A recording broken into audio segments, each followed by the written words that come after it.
Welcome to Classical Poetry, a space where literature comes alive. In this long vacation of almost 2.5 months, I am here to help the BS English students to explore the beauty, depth, and meaning of the poetry. Today's poem is one of the most powerful sonnets ever written. Death Be Not Proud by John Donne. We will read it by line, and I will explain each literary device and idea in clear, simple English. Stay with me till the end, and if you would like future lectures in this format, to let me know in the comment. Poem title is Death Be Not Proud. Poet is John Donne. Poem type is Holy Sonnet. It's a sonnet. Form is Petrarchian or Italian sonnet. Lines are 14. Iambic pentameter. Rhyming scheme is A B B A A B B A C D D C E E. Written in early 17th century, the theme is death, immorality, and Christian faith.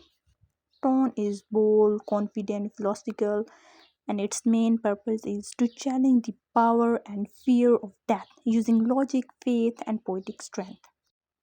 But before diving into the poem, have you ever thought, can poetry defeat death, or can a poet talk back to death and win? Let's find out in John Donne's most daring sonnet. The first line of this poem is Death be not proud, though some have called thee. Donne starts by speaking directly to death. He tells death not be proud. People may fear death and call it powerful, but Donne wants to challenge that belief. He is telling death, don't think you are strong because some people respect or fear you. The literary devices that are used in this line are apostrophe and personification. Talking directly to death is known as apostrophe, and personification, death is treated as proud person. As proudness is the ability of human, and this ability is given to the death, so it is personified. The next one line is mighty and dreadful, for thou art not so. Explanation is people call death mighty or strong and dreadful or scary, but Dunn says you are not like that. He disagrees with the popular view. He is saying death is not as powerful as people think. The literary devices which are used in this line are irony and alliteration. Irony, the common opinion is reversed mean that is considered as dreadful and powerful, but poet is considered nothing. And alliteration, dreadful and death. The two words dreadful and death. Alliteration is basically the repetition of the constant sound in the beginning of the line. So repetition of the dreadful D sound and the death D sound. So alliteration is used in this line. The next one line is for those who thou thinkst thou dost overthrow.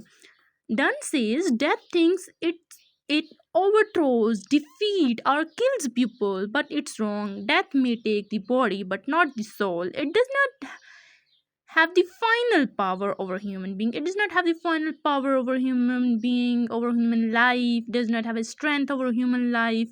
So the devices used in this line is personification, and the other one is paradox. The personification, death thinks and overthrows. The thinking quality is of the human beings. So death thinks and overthrows is also used in this line. So it's a personification. And the paradox, death does not really destroy anything. Death is not powerful. The next one line is die not, poor death, not yet canst thou kill me. Here's Dunn says, poor death, you yourself don't die, but you also can't kill me. He mocks death by calling it poor, that means that death is weak and powerless. Even the speaker, will live on after death. Why he live on after death? There is a question. The answer will be given in the next line. The devices used in this line is apostrophe and the personification. Again, personification and irony is also used in this line. Apostrophe mean continued address to death, and personification, death is called poor. Now, also the poorness is the quality of human being. So, irony, death is told it can't kill, because death is considered as a powerful and it kill the human beings and each living organism. But here the poet says that death can't kill anybody, so irony is used in this line. The next one line is from rest and sleep, which but they pictures be. Death is like sleep, or rest is like sleep, refreshes us. Death is not something to fear, it's just a deeper form of rest, and rest is not scary. Then call sleep and rest pictures or images of the death. The devices used in these poems are metaphor and imagery. Metaphor, sleep, and rest are images, are pictures of the death. So the poet relates death with the sleep and imagery, a calm image of rest, not fear. The next one line is much player than form the much. More must flow. The explanation is if sleep brings us peace and pleasure, then real death, which is bigger version of a sleep, must bring even more peace. Death should be welcome, not feared. The devices used in this line are logic argument, and its tone is calm and reassuring. So the logic argument is if small rest gives pleasure, then big rest gives more pleasure. The next one line is and soonest our best man with thee do go. Explanation is the best people like saints and martyrs die earlier and go with death. But that's not a bad thing. It just means that they are at the peace sooner because they are the religious people, they are the clergymen, they are the best people, they are the beauty people. So that's the reason that the court want that they don't destroy their stuff in the worldly players. Devices used in this line are irony, and stone is respectful and spiritual. The irony, the best people die first, but it's not punishment. We consider that death is a punishment for the people, but it's not a punishment, it's a blessing. The next one line is rest of their bones and souls delivery. When people die, their bones and their bodies rest in the grave and their souls are set free, delivered to eternal life. Death is just a transition of to freedom for the soul. Basically, death is the freedom from the worldly pleasures, from the worldly pain, from the worldly worries. So, devices used in this line is metaphor and also religious imagery. Metaphor, soul's delivery like a child birth into internal life. Basically, the death is the reason of our birth in the hereafter, our internal life. And the religious imagery, the soul is freed, not ended. The next one line is thou art slave to fate, chance, kings, and desperate man. Donne insults death by calling it a slave. That slave death does not control anything. It comes when fate, accident, rulers, or society decide. Death obeys other. It is not in the charge at all. Because when the death came, they are the reason. The reason are the slave to a fate, chance, kings, and displacement, society, and kings gave the order to kill anybody. Fate is also the reason of death. So devices used in this line are metaphor and allusion. Metaphor, death as a slave, and allusion is reference to political religious views on control. The next line is and dosed with poison, war, and sickness devil.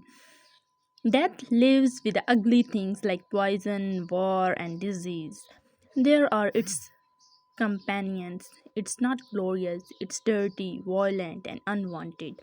Devices used in this line are imagery and personification. Imagery, dark and negative images.